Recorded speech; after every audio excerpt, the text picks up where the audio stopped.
Don't know. Let's go. My wife is sitting here laughing at me. Somebody said hey. Let's go. Hey, what's up? Oh, I got my cell phone delay. All right, let's see what I can do here. All right, so today my goal is to go over some test taking strategies. Whoops, let me move all that. Got my junk in the way. All right, go over some test taking strategies, tell some bad jokes, show a lack of understanding of the software on how to broadcast this thing, and to just sort of practice what I preach. I think I would have been hilariously entertained by watching my teachers take a test. Got my scratch paper right here with nothing on it. I got a pen. You gotta show them the It's other not side. regulation. Other side. Yeah, Other side's blank too. No, you could have hid something on there. Oh, I could have hid like some tips and tricks. Yeah. Yeah. Well, what I would do if this were real is as soon as I got my test taking tip, I said, all right, let's act like this is me. All right. You know, you get the thing with your first and last name and the passcode and all that stuff. I know my wife has kids doing this because she's a math teacher. Do you have the kids just write all over that sucker as soon as they get it? Mm-hmm. Like their PEMDAS and Yeah. What is it? What do we call it? a dump sheet's what you call it. If I'm too immature, I giggle at the word dump every single time, so I can't call it that. We had to stop calling that too. Oh gosh. Cross out technique, you know it, user veins, optimize strat. Somebody's eating Taco Bell, nice. I actually had Taco Bell for dinner. Think sheet. Your think sheet, yeah, that Yeah. sounds better than dump sheet. Yeah. So on my dump sheet, I might have something like this, or my think sheet, or whatever. So what I'm doing right now, I wish I had a second camera. I'm writing the word fanboys on my dump sheet to remind myself that those are my coordinating conjunctions. That's a really easy one to do right on your dump sheet. Let me make sure this is recording. So more than the, oh yeah, I'm recording it. Nice. All right. So I write my coordinating conjunctions right there. I don't know if y'all can see that, but now I would write something like the comma goes before these. If you have two complete thoughts. On essay day, I might write a list of transition words. I might write them like slash the trash, like all of this kind of stuff. So, and this looks way better. I got called out. I made an example of a dump sheet or whatever on my Promethean board the other day, and I did it horizontal, and people thought it looked all like terrible, but I'll kind of talk you guys what I'm doing through the scratch paper. That's my dog in the background, by the way, being a crazy person. All right, so a lot of my kids have read this reading passage already. This is a heartwarming tale called Dinosaur Diner. I'm going to be a good little test taker, though, and actually read the passage like I would tell you guys to. I wish I could do a British accent. All right. Do your South African. I can't do so. I used to know his buddy Craig from South Africa. I went to college with, and I can't do it anymore. I haven't seen him enough time. It's sad. Bad accents anyway. I got like me in North Carolina, which is really just me. But all right, Dinosaur Diner. Zane's English teacher asked the students to write a personal narrative about something that happened last summer. Zane decides to write about a surprising event that happened during his visit to California. I went ahead and highlighted personal narrative just because I think it's interesting to note the genre of what we're talking about. We know that it's a narrative. We know it's not like an essay or a research paper or anything like that. So this dude's just writing a story. All right, last summer, my twin brother Zach and I visited our aunt and uncle in California. On the first day of the visit, Aunt Wanda went to work. She told Uncle Hank and us to meet her. My wife was just like, I'm out on Sennett Street, to meet her for lunch before she left, and she seemed excited. To be honest, Zach and I had been hoping to visit some of the famous movie studios we'd read about before our trip. Visiting our aunt at her job for lunch did not seem very interesting. At 11:30 a.m. sharp, however, the three of us left the house. How can you tell which building's Aunt Wanda's? I asked as we passed block after block of identical warehouses. Uncle Hank agreed they all looked alike, but he pulled into a parking lot and we went into a building.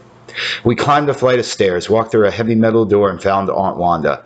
As we were talking, Aunt Wanda introduced Zach and me to her boss, a man she called Bill. A Kilroy like a robot? Oh, see, this is why people can't talk to you during the test. I'm talking back to the chat. All right, focus. Yes, you can draw a robot on your dump sheet, I'm sure, as long as the robot's not taking a dump. I don't know. See, this is why I can't call it a dump sheet. All right. When Bill asked us if we would like a tour before lunch, Uncle Hank and Aunt Wanda both smiled as though a warehouse were something special. Zach just smiled, so I said, sure, that would be great, though I was still thinking about the movie studios. So me as a reader right there, they already underlined it, but that's kind of setting off a red flag in my head that they're definitely going to ask me a question about that, and that part's going to be important. We walked through a long corridor, down a flight of stairs, and came upon a huge garage door, which Bill opened by pushing a button. As the door slid upward and our eyes adjusted to the light, I was surprised. Glaring down at us was a huge Tyrannosaurus Rex with a wide open mouth. Meet TJ, Bill said. He guards the place. Come on, he added, waving his arm at Zach and me. There's more. By this time, we were wondering if our tour of this amazing warehouse was just a dream. As we walked under TJ's shadow, we came face to face with another T-Rex. This one's head was on the floor, and Bill walked right into its open mouth. Wow, I said, following him and reaching out to touch the sharp teeth. This looks just like the T-Rex in Jurassic Park, Zach said. Bill said, actually, this big T-Rex is from Jurassic Park 2. The dinosaurs I made for Jurassic Park are all packed away in crates. You made the dinosaurs? Zach and I asked in unison, staring at him. My kid would love this place, by the way.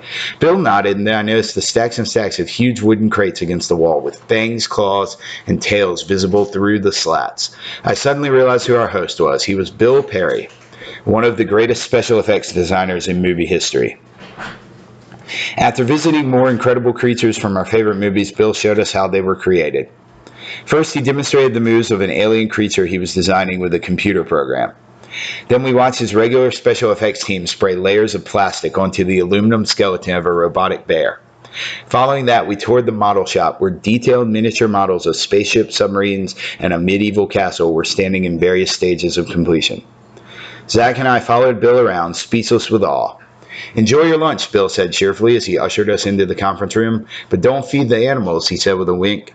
He switched on the light to reveal a long conference table piled with food. Around the room stood life-size models of every kind of animal that Zach or I could imagine. As we ate our lunch surrounded by movie monsters, I felt very grateful that my Aunt Wanda works in a movie warehouse. All right, so that's passage number 1. Honestly, I read that a little too quickly, but if you're in my class or if you took the mock test, you've seen this already. Honestly, if you thought that one was terrible, that's one of the better reading passages. All right, so question number 1. How is sentence 3 best revised for clarity? So I like using my highlighter tool. Something I told you guys to do all year was the first thing when you look at a question is to figure out what strategy or what skill that question's asking about, and then what strategy you're going to use. So the first thing, I've now figured out this question's about clarity. So if I go up to sentence 3 now, scoop. Now, the original sentence for sentence 3 says, she told Uncle Hank and us to meet her before she left, and she seemed excited. Basically, if we're talking about clarity, right? Clarity just means that we are trying to figure out the most clear way to convey the meaning. All clarity means is clear. So we need to find one of these sentences that says that she, being the Aunt Wanda character, told Uncle Hank and our narrator and the narrator's crew to meet her for lunch, and she seemed excited. All right, so choice A, she seemed excited before she left for lunch and told Uncle Hank and us to meet her. So the reason why I'm crossing out A is because Aunt Wanda wasn't excited before she left for lunch. She was excited while she was talking to Uncle Hank and our narrator. All right, choice B, she told Uncle Hank and us to meet her before she left for lunch and seemed excited. So, all right, so B, she told Uncle Hank and us to meet her before she left for lunch and seemed excited. So basically, that choice would be saying that she told us to meet her, she told Uncle Hank and us to meet her before she left. She's not saying to meet her before she leaves. She's saying to meet her before lunch.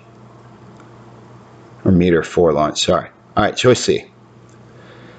Before, I'm just going to read the chat between questions, and I can't multitask. All right. C, before she left, she seemed excited when she told Uncle Hank and us to meet her for lunch. So choice C conveys that a person wanted to seem excited. The excitement was before she left.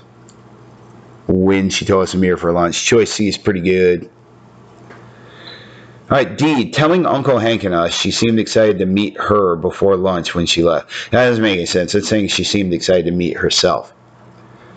So choice C is our correct answer. All right, so I'm going to be honest with you. This is a pretty rough way to start the test. This is the kind of question that's like, bleh, it's just exhausting. The big thing on clarity, right, is you want to find something where it says whatever the original sentence says in the best way possible. This might be one too that I might click bookmark up here.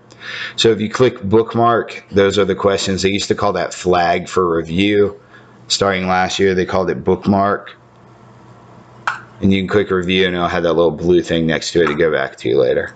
All right, question 2. Sorry, my wife is texting me from upstairs. That's 2018 for you. All right, so question 2, we have a dialogue question. And some of y'all have heard me talk about some of these already, but different classes have heard different things, so I'm just going for it. All right. Zach just smiled, so I said, I'm using my scratch paper, by the way. Because the reason why I'm writing this sentence on my scratch paper is these boxes right here are the absolute devil for a lot of kids. If you're not in my class, one thing we use technology-wise, we use this program called No Red Ink, which a lot of my kids are sick of it. I'll be real with you. Like, people just get sick of anything because your teacher asks you to do it, and it just seems like, oh, why do we have to do this? But I think as things go, it's a pretty good practice software. The other thing kids like doing is just the whole writing thing. And when kids write, they can punctuate dialogue pretty well. Or if they're in No Red Ink, they can punctuate it pretty well. But they actually have to like type the quotation marks and put them in themselves. They don't like drag stuff into boxes. So the boxes mess a lot of people up. So what I like to do, yeah, Allison, I'm completely with you. Allison on here says the boxes drive me crazy. And I'm like, yeah, like 100%. So what I do is I take my scratch paper. I don't know how well I'm going to get this in the camera frame or if you're going to be able to see it. I take my scratch paper and I just rewrite the sentence minus the boxes on my paper. I told one of my classes today, like, you've been spending hours and hours doing these things all year. You've been improving your grammar. Why not take the 1 minute to write it down?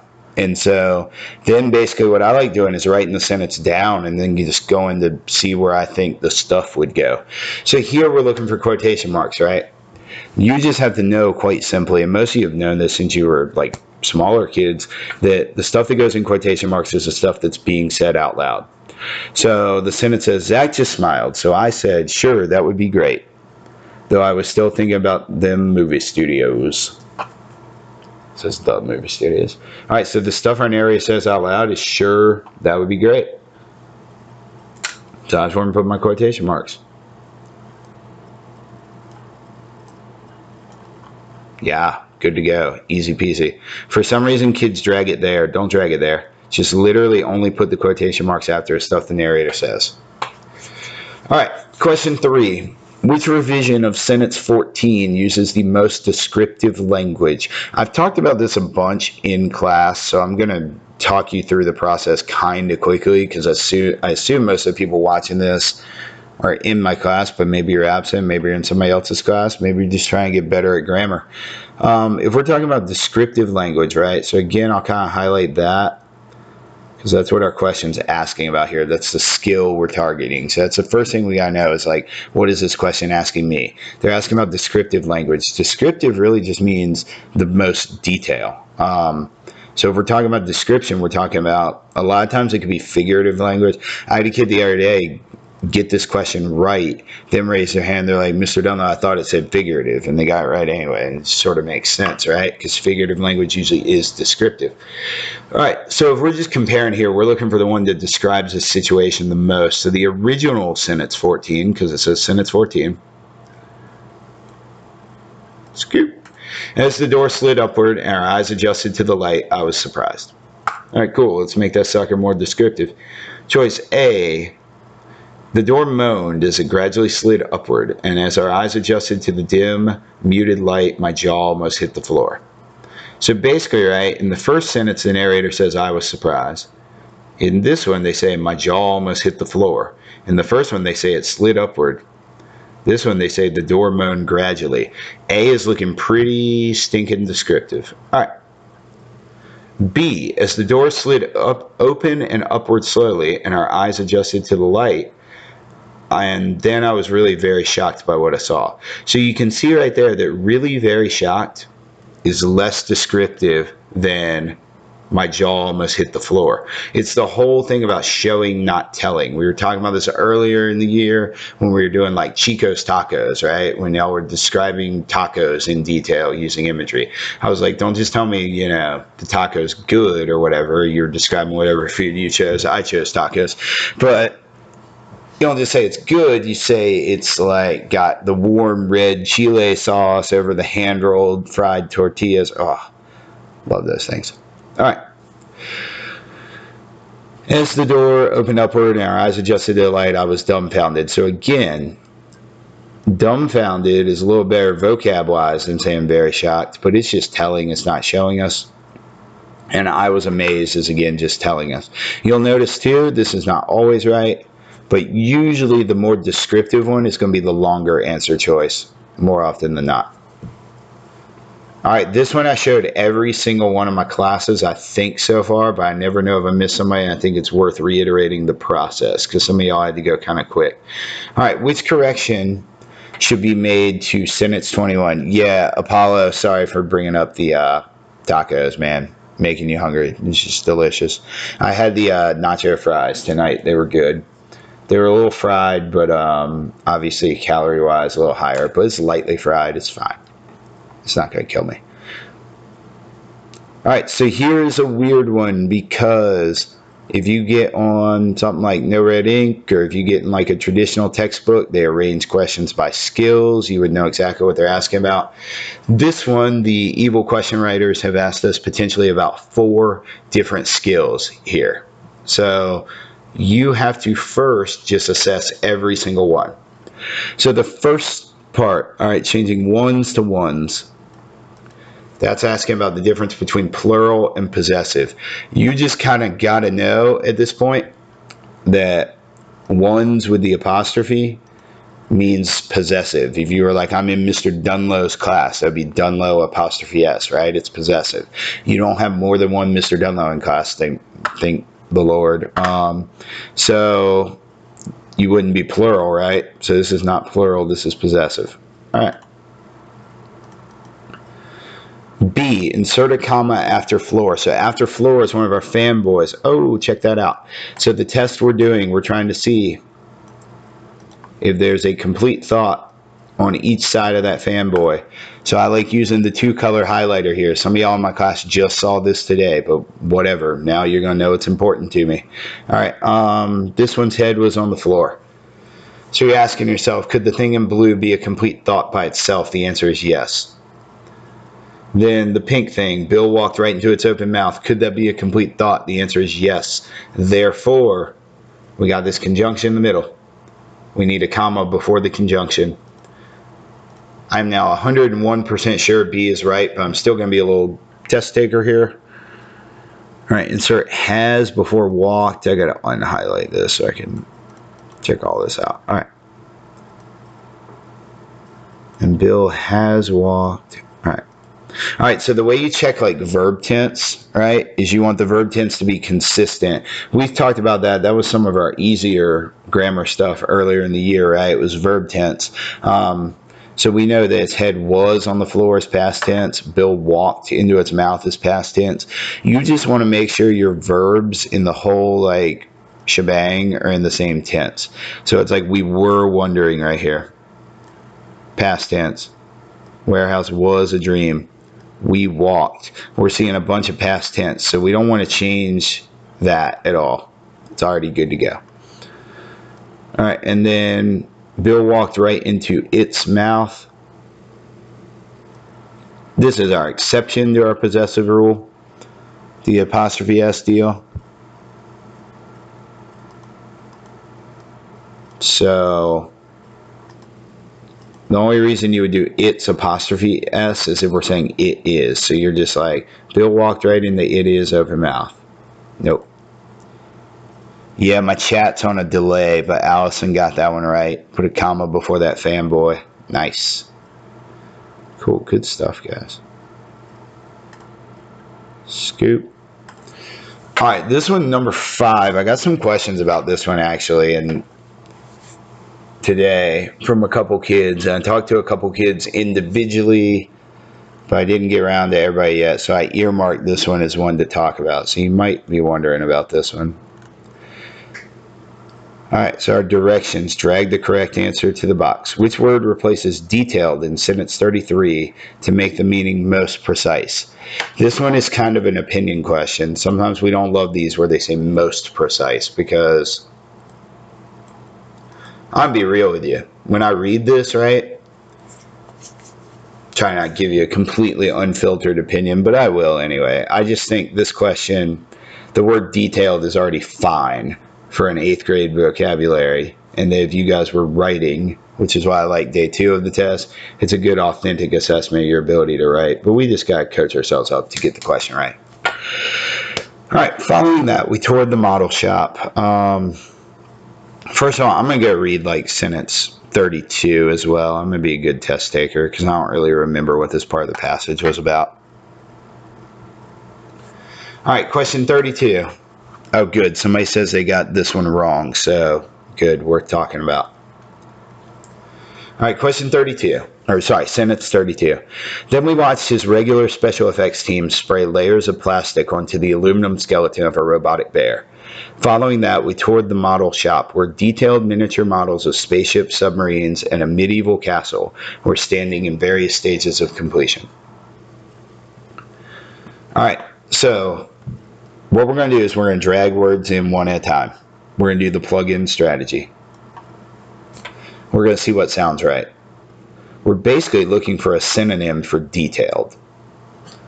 Following that, we toured the model shop where specific miniature models of spaceships, submarines, and a medieval castle were standing in various stages of completion. That doesn't sound that bad to me. I'm going to leave it.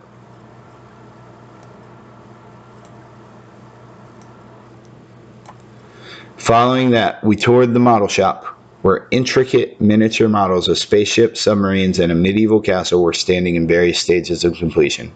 Here's the reason why I do not love this question. A lot of middle school kids are pretty good writers at the 8th grade level, don't know what the word intricate means.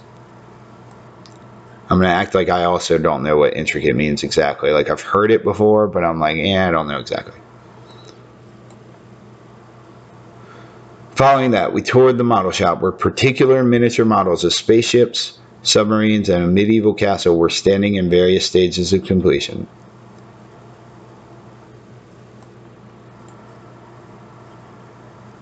I'm still not ready to cross that one out yet. Following that, we toured the model shop where thorough miniature models of spaceships, submarines, and a medieval castle were standing in various stages of completion.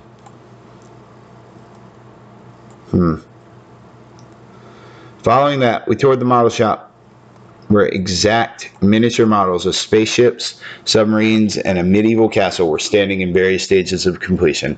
This is the first one I want to cross out with my cross out tool. I finally got to one that I don't like it, because if it was a miniature model, it's not an exact replica. So I'm going to use my answer eliminator. And would you look at that? I knew this was going to happen, by the way. For some reason on these drag and drop questions, they don't let you use the answer eliminator. I have no idea why. I think it's actually a gigantic flaw in the software, because the whole idea in the software, and I actually like a lot of things about it, like, to be real with you, like the 2-color highlighter I think is a huge improvement. I'm not just like, a complete criticizer or whatever. I think the writing application is really good, but I don't understand why the X out tool doesn't work on drag and drops. It seems like that'd be really easy. But because it doesn't work, what I'm going to do is I have written those 5 words on my paper. And I have now crossed out the word exact. So don't let the fact that they didn't give you the X out tool make it so that you can't do the skill. You can still do the educational skill of it, right? So I crossed out the word exact. So now I'm kind of stuck, right? What am I going to do? So I just got to keep going through and crossing out one by one. If you're talking specific, and specific was the most popular wrong answer on this. If you're talking about a specific thing, you're talking about one thing. So like if you're like, the Minnesota Vikings were targeting a specific quarterback in free agency this year. They threw $84 million guaranteed at Kirk Cousins. He was their guy. He was the one they were going after with, like specifically. So that's why you cross out specific. Particular. Our Kirk Cousins example works again. All right. So a particular miniature model would be like one spaceship. So we can cross that out. So now on my sheet, I'm left with intricate and thorough. And I got to just give it a whirl. These words both mean detailed, right? But if you're talking about intricate, and the reason why I don't like this test is like this question on the test is this is just a vocabulary question. To me, this should be on the reading test, not the writing test. However, it sort of separates the, this question will get you a 600 instead of a 580 for a lot of people that are, if you don't know, 600 is a perfect score. If you think about detailed, right, thorough means really long details. Like I'm trying to make a thorough explanation on how to do this question. I'm trying to make it really detailed. So I'm crossing out thorough, whereas intricate means you pay attention to like tiny little details. So a miniature model would have intricate little details to it. If this is the question you are least confident about, then you're in great shape, to be honest with you. But you can see at least how the process gets you down to just having a couple of answer choices. All right, number 6. Ooh, new passage. The potato chip, a consuming interest. By the way, let me know in the chat if that explanation of number 5 helped at all. I know it's still kind of a lame question, but just let me know if that sort of made sense, the process at least. All right, new passage, the potato chip, a consuming interest. Fran's home economics teacher asks the students to write a paper about the origins of a popular food. Fran decides to write about potato chips. Which question would not help Fran narrow the topic of potato chips? All right, so if we're talking about which one would not help her, that's key, right? So basically all of these things are good brainstorming questions for this girl Fran to ask herself except one. All right, how many potato chips do Americans consume each year? That's a pretty good question about potato chips. Oh, good, Allison. I'm glad to hear that. Good. Glad it helped.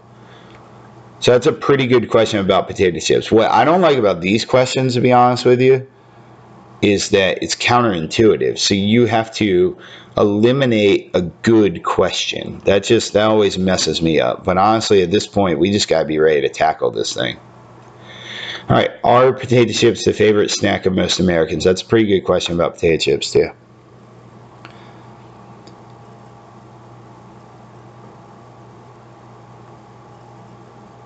Oh, good. What is that? God, I have bad eyesight. Is that Kaizen? Is that how you say it? I don't know your usernames, guys, but I'm glad to, again, somebody else said question 5 sounds easier. That's good. That's my whole job at this point, make it sound easier. The potato chip story is boring too, Allison. You're right. It's interesting, I guess. I don't know. All right. What ingredients are used to make potato chips? That's another good question about potato chips. I'm stalling here. I just need to click the right answers. So for this one at least, because y'all know this one, like a huge percentage of you guys got this right. So our foods other than potatoes, that's not a great question about potato chips. Like you don't want to research tacos if you're talking about potatoes. All right, 38 sentences. Let's go. I'm going to be a good test taker. I'm going to read the passage. Potato chips, which are popular almost everywhere today, had an unusual origin. The crispy snack came about because of a complaint and an argument. An American named George Crumb is credited with inventing potato chips. He did not, however, intend to invent anything. In 1853, Crumb worked in Saratoga Springs, New York, as the chef at the Moon Lake Lodge restaurant. Oh, my computer said something weird to me.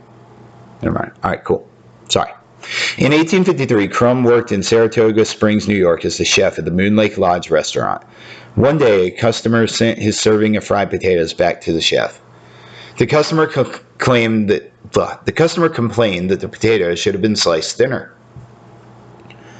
Chef Crumb prepared another serving of thinner fried potatoes.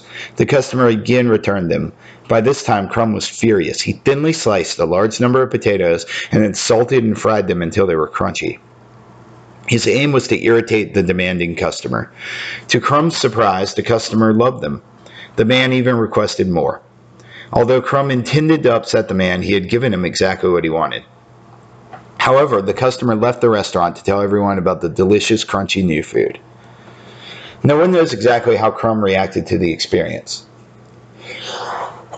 Sorry. What is known is that Crumb named his new dish Potato Crunches, although locally they became known as Saratoga chips.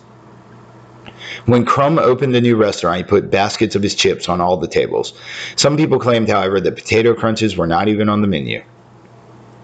People who are aware of the success of the potato chip industry think it's strange that Crumb never patented his Saratoga chips. For the rest of the 1800s, Saratoga's chips were served mainly in restaurants. In the early 1900s, things changed, and several companies around the United States began making potato chips. They sold them to neighborhood stores. The chips were sold from barrels, boxes, and glass cases. An important advance in the potato chip industry came in 1926 when Laura Scudder developed the wax paper bag at her potato chip factory in California. Scudder had her workers take home sheets of wax paper to make into small bags. The workers used their clothing irons to iron the sheets of paper. The heat from the irons quickly melted the wax, causing the sheets of paper to stick together. The next day, the workers hand-packed potato chips into the bags, but the job was not quite finished. The tops were then sealed with heated irons. Consequently, the bags kept the chips fresher so they could be shipped to customers far away. 3 years later, a new type of fryer allowed further development in the cooking of potato chips. Until 1929, potato chips were cooked in small kettles. Cooking small batches with preparation time between them made production slow. With the continuous fryer, many more chips could be cooked at the same time. Today, people all over the country enjoyed the tasty snack. Although the potato chip began as an accident, it is now one of America's most popular snack foods. Whew. Yeah, that was not the most exciting thing I've ever read. What I was sort of doing in my brain, honestly, was just thinking of like what might be different about it, like some words. I kind of felt a couple run-on sentences, but mostly just putting that passage in my brain so I could refer to it. All right, I talked about this one in my class today too, but just to recap in case you weren't there. What we're trying to do, if we're trying to combine the sentences without changing their meaning, basically what we're trying to do here is we're trying to take a simple sentence and we're trying to make it into a good compound sentence. So, sentences 6 and 7. One day a customer sent his serving of fried potatoes back to the chef, period. The customer complained that the potatoes should have been sliced thinner. All right, so we're trying to combine these sentences without changing the meaning. So, basically, our customer sent the chips back, complaining they should have been sliced thinner. So this one says, one day a customer sent his serving of fried potatoes back to the chef, who complained that they should have been sliced thinner. So A is wrong because it makes it sound like the chef complained. B, one day a customer sent his serving of fried potatoes back to the chef until he complained that they should have been sliced thinner.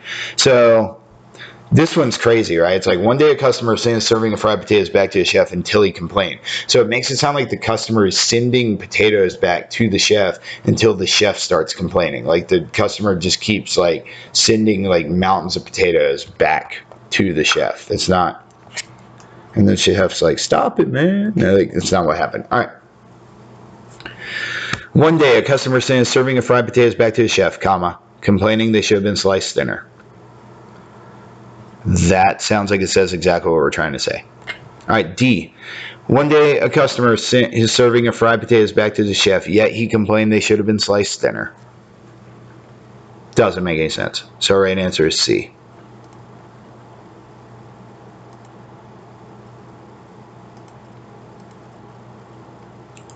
Let me know if you guys are getting a ton of like lag too. I'm not sure, but it might be messing up for me here.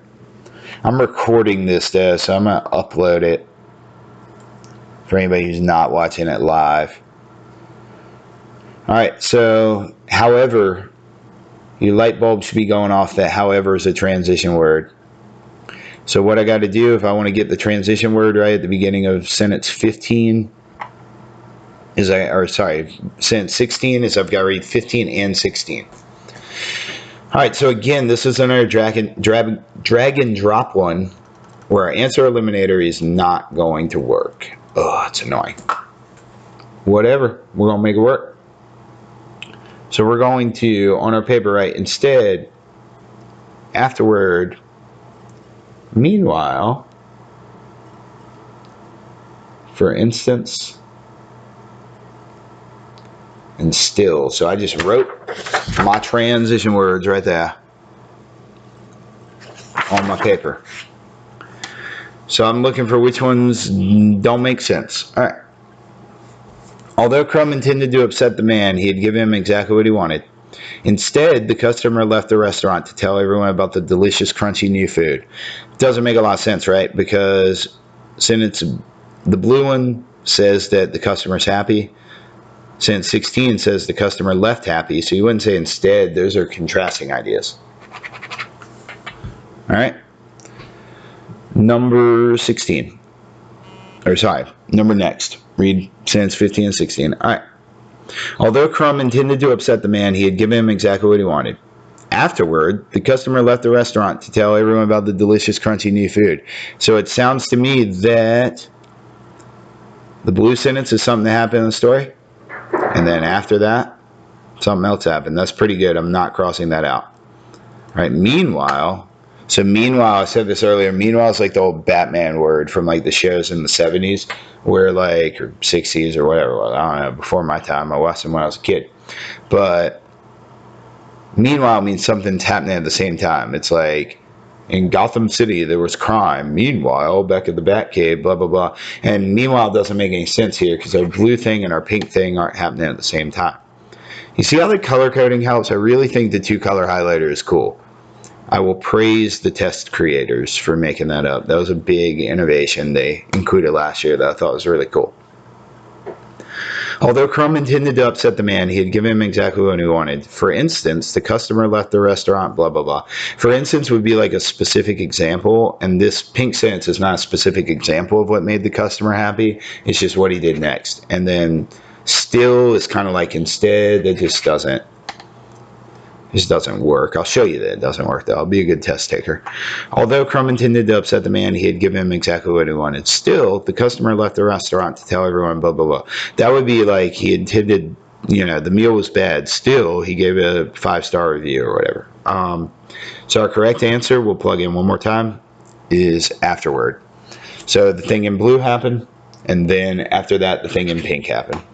I think my lag's a little better right now, but let me know if it's still terrible. All right, so sentence 26. This question right here is a beast of a question. It's about plagiarism. It's about paraphrasing. I've gone over this with some of my kids. I think I can explain it in a way that works, but I need to literally take a 5-second, like, this is where, hold on, let me be a SOL test taker. Yes, Mr. Dunlow, can I please go get some water? I'm going to go refill my water bottle real quick. I'll be right back.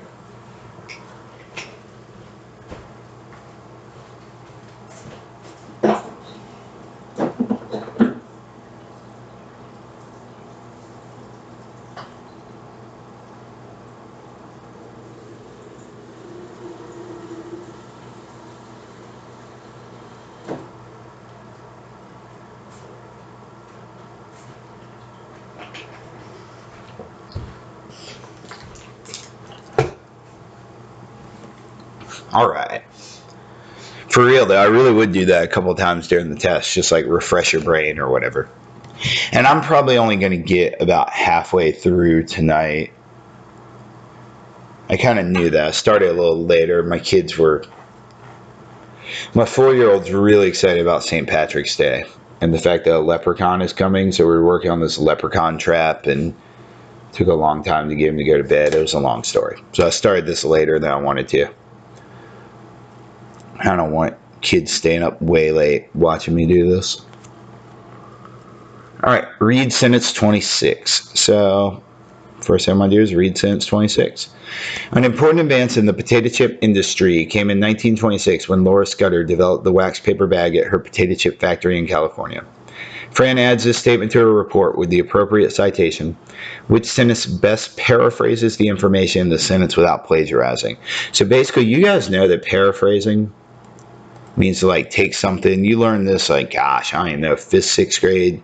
Somebody took you to the Learning Commons or a library if you're in elementary school, and might have been Miss Hudson, Miss Crow here, or it may have been somebody wherever you were at some point in your life when you were younger. Somebody taught you about what it means to paraphrase something. So paraphrase means to take some research and put it in your own words. Plagiarizing, you all know that just means you're a dirty, dirty cheater, right? And so what we do on this multiple choice test is we look for words that have been stolen from this box in the different answer choices. But if we're talking about like her name, that's not what we're talking about. Because if you're researching like something, you're taking like world history next year. I think it's World History 1. I don't even know how far you get into it. But you're researching who's somebody from the Hammurabi. I remember learning about in 9th grade on there. It's just a guy, right? I liked his code. It was interesting. But let's say you're doing something in civics and you're researching like Thomas Jefferson, right? You don't have to change his name, but you need to change words that are just the author's opinion. So I didn't mean to click A, by the way. Might be right, it might not be. All right, so we're looking for words that were stolen from the author. Laura Scudder made the wax paper bag at a potato chip factory in California, which was an important advance in the potato chip industry. So if we look here and we see important advance, that is also taken right from there. So something like that, there's no need to steal, like just in, and this will help you in actual essay writing. This is why I actually liked this question. Is in actual essay research paper writing, you don't want to steal from your source. So you don't need to say important advance. You need to change those words. So we're going to cross out. Whoever wrote choice A is a cheetah. All right. Choice B, Laura Scudder developed the wax paper bag in 1926 at her potato chip factory in California, and it was a significant improvement in the potato chip industry. So choice B does a good job of changing important advance to be significant improvement, so that is changed. But this part where it says developed the wax paper bag,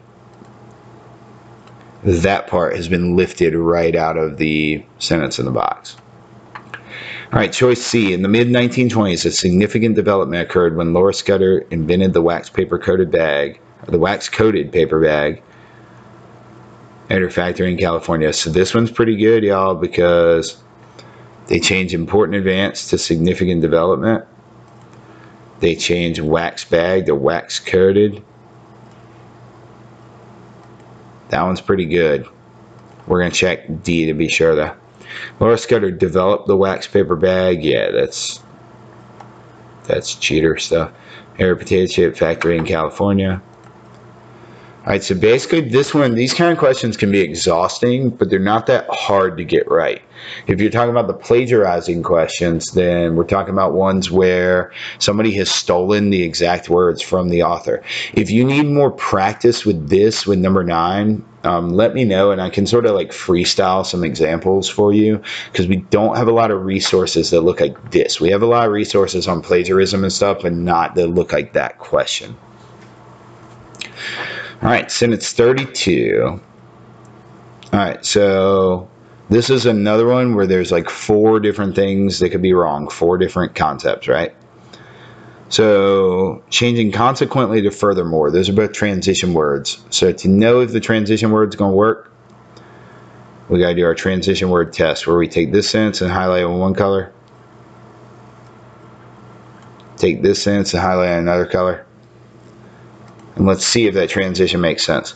The tops were then sealed with heated irons.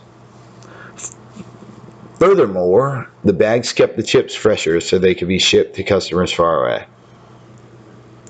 You might be scratching your head on that a little bit as to whether consequently or furthermore sounds better. You might not know if you want to change that. I'll tell you why you might not know in a second, but we'll just skip that and not cross it out. Alright. Let's unhighlight that. Consequently, the bags kept the chips fresher so they could be shipped to customers far away. This is another one like I was talking about earlier with verb tense. You will see this on the real test, right? And just in real writing, it's good. So we need to know if this regular past tense makes sense. So we're looking for other verbs. We're like shipped. The workers hand-packed the chips. Melted the wax. Use their clothing. I'm not even really reading it in detail, but I'm looking at the fact that those are all past tense verbs. So kept works. So we cross that out. You see how there's a process to there? Like I like the skill it's testing. There's just a process to it. All right. Consequently, the bags kept the chips fresher so they could be shipped to customers far away. So basically, the only reason you would ever say fresher. Whoops, I'm going to unhighlight that. All right. The only reason you would ever say fresher, that's one of those comparative adjectives, right? So if you're comparing two things, you would say fresher. So if I'm like, you know, Taco Bell is tastier than Wendy's or whatever, that'd be great, right? Comparatively, you might disagree with me, but whatever. But you wouldn't just say Taco Bell is tastier, not comparing it to anything. So right here, we're not comparing these chips to anything else. So we're going to cross that out. Wait a second. Ooh, I almost messed up. We're not comparing them to anything. This is the thinking process I was talking about, right? So fresher is incorrect. So that actually makes C our correct answer.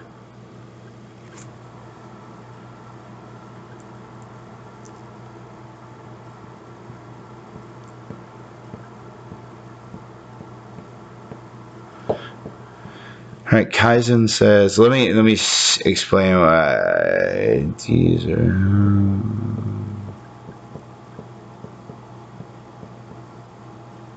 All right, so I think Kaizen says, I know you talked to some of us about it, and then, but would it be them since it's talking about a bunch of them? All right, so the reason why this is wrong, why you X that out, right, is because if you look here, the bags kept the chips fresher, so they could be shipped to customers far away. Okay, you meant to say they. All right, cool.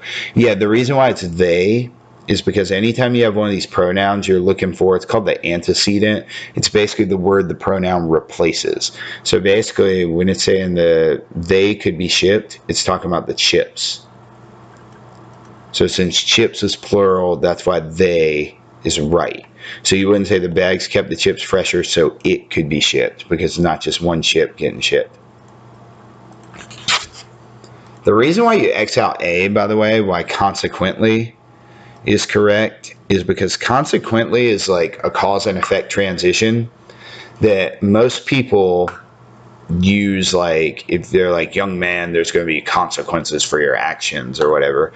Most people, if you're talking about like the whole connotative denotative meaning thing, they use consequences in a negative connotation, but consequently just means like a thing happened because another thing happened. So if you were like, you know, because I ate a 5-pound pizza, I felt super full, then it would be like, I ate a 5-pound pizza, period. Consequently, I felt super full.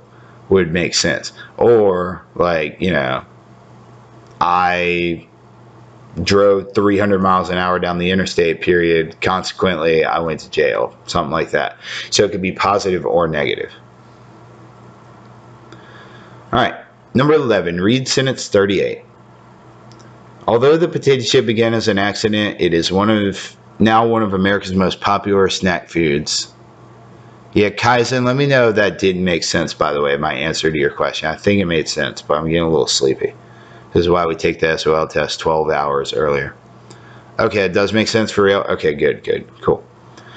All right, so this is our cross-out technique. Although the potato chip began as an accident, it is now one of America's most popular snack foods. There's two ways to look at this, right? We could just do our cross-out technique, write it on paper and start crossing stuff out.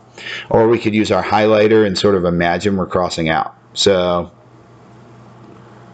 the first thing I'm going to do, what I like to do is just evaluate A. So I'm going to do, so basically what we've said, right, for these introductory clauses, what we said in class is if you could cross the stuff out at the beginning of the sentence and you would still have a complete sentence without it, then that's an introductory clause and you cross it out. So let's just evaluate choice A the way it's written. So they're telling me to put a comma after it. So let's act like I did this. If I put a comma right here and cross that out, right? So if I were like, I'm going to use my scratch paper too. All right. Then if I were just reading it by itself, and I just said, sorry, I'm trying to read right and like do all this at the same time. If I just said, is now one of America's most popular snack foods, that makes no sense by itself. So the way I did that on my paper was I just like cross it out like this. I'll hold it up there and make sure it looks good. So basically, it should just say, is now one of America's most popular snack foods. That could not be a complete sentence by itself. So now I know without question that because it doesn't have a subject, I know that A is the wrong answer.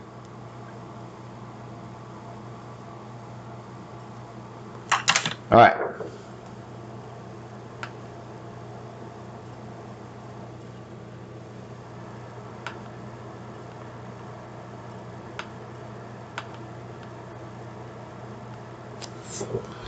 All right, so now I'm going to do the same thing with choice B. Now, if I had a pencil on my scratch paper, then I could just erase my cross out and do it again. But imagine me doing the same thing, right?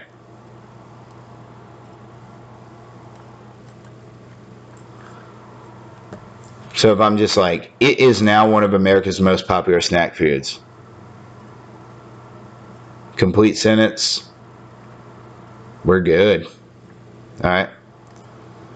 Let's try it again. Comma after it. Comma after is. This one's just funky. I don't even know how to tell you a technique to like evaluate C. C just looks silly. And then A would just know comma would be a run-on sentence. So choice D as it is. So our right answer, we have one of those classic introductory clauses where if you put a comma right there, you still have a complete sentence after it. All right, so if we're talking about thesis, which of these would be the best thesis for Fran's rough draft? Basically, a thesis, as your reminder / maybe this just slipped through the cracks for you. A thesis is one sentence that sort of says everything that the article is saying, right? So this article is about the fact that this dude invented potato chips, and it's about the fact that it was an accident and people liked them. So choice A says nothing about the invention of potato chips, so I'm just going to cross out A. Choice B, George Crumb is credited with inventing the first potato chips. Yeah, it's pretty good. It's about inventing potato chips. All right, choice C, potato chips have been enjoyed by many Americans through the years. That's not really like a thesis. That doesn't have specific information, just about the whole story. Choice D, the accidental potato chips made in 1853 became a treat that many customers wanted to try. That's pretty good. That expresses there was an accident. That tells you sort of everything you need to know. And Yeah, you're good to go. So our best, most detailed answer, whoops, not that one, I meant to X that one, would be choice D, because choice B doesn't say anything about it was an accident or that people loved it forever or whatever. All right. Number 13, you got 4% on your phone left. That's all right. I got about 4% of my brain left. So I'm going to stop after, gosh, is number 18 all the way up about, hold on.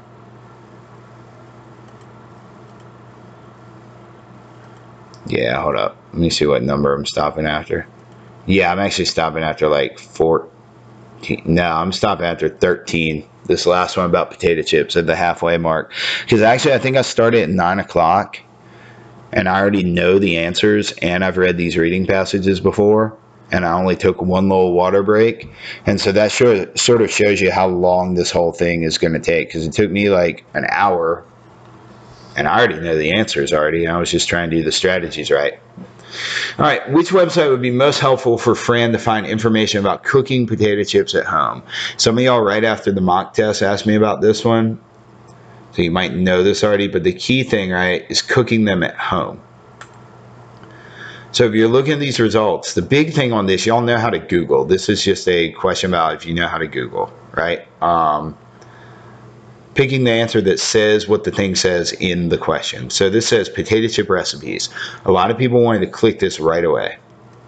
And this, your answer eliminator, doesn't work either. So you could write this on your scratch paper too.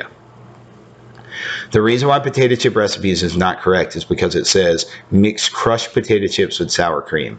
So it's talking about taking potato chips that have already been made, that you've already bought at a store, and using those, right? That's not going to help you cook them at home.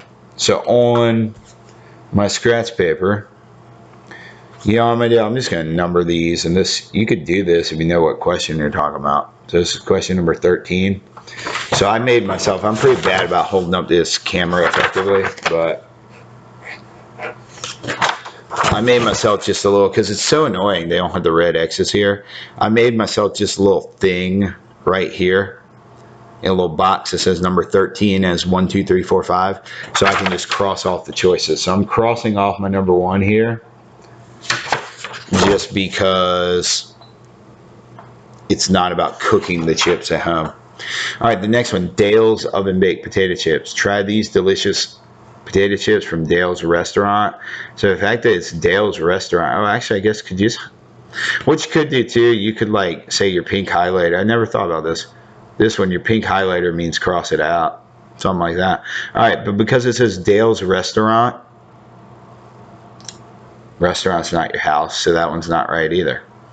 All right, to prepare potato chips in the microwave. Ooh, that sounds like cooking them at home. Make very thin slices. Blah, blah, blah, blah, blah. That sounds right, but I'm going to keep reading.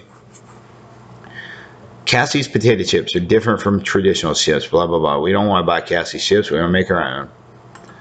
All right, National Potato Chip Day recipes. I didn't even know that was a holiday. To help you celebrate, we offer a wide variety of easy-to-prepare potato chip recipes from appetizers to desserts. This is all like appetizers and desserts and all that stuff. This is sounding to me like stuff you can do with already made chips. Even if you got it down to like this one and this one, still, the fact that it says to prepare them in the microwave clearly states that you're cooking that at home. The most common wrong answer I've seen on this is just clicking the first one up there because you see recipes and you think, hey, recipes are cooking. All right, so that is our halfway mark here. So we have finished up through number 13. So what I'm going to do is 10 o'clock, a little after 10 o'clock. Y'all need to go sleep. I need to go sleep. So that is half the test in 1 hour. Pretty much full strategies, and you see I already knew the passages, I already knew the right answers, and it took me that long to do it. So let me know if you have any questions about these. We'll talk about these tomorrow in class. I'll upload the video in case anybody missed anything and wants to refer back to any of them. And yeah, hopefully this helped. I appreciate y'all showing the initiative to do some school with me. All right, see ya.